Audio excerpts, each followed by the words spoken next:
আসসালামু আলাইকুম প্রিয় শিক্ষার্থী ভাই বোনেরা, honours degree, honours premier to masters হেল্পলাইনে আপনাদেরকে স্বাগতম এবং বিশ্ববিদ্যালয়ের সকল আপডেট পেতে আমাদের এই পেজটি দ্রুত ফলো দিয়ে পাশে থাকবেন এবং জাতীয় বিশ্ববিদ্যালয় আপকামিং পরীক্ষার যে আপডেট সমূহ সেটি সম্পর্কে আলোচনা।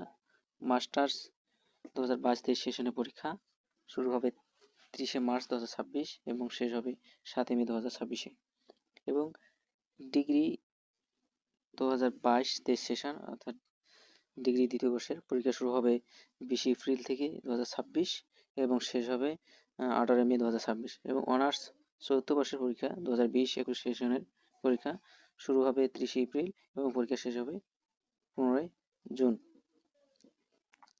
ঠিক আছে, তো সবাইকে ধন্যবাদ। যারা যারা পরীক্ষার্থী তাদের জন্য সবার জন্য শুভকামনা রইল এবং আমাদের পেজটি অবশ্যই সাবস্ক্রাইব করবেন, আমাদের ইউটিউব চ্যানেল এবং আমাদের পেজটি ফলো দিয়ে পাশে থাকবেন। সবাইকে ধন্যবাদ।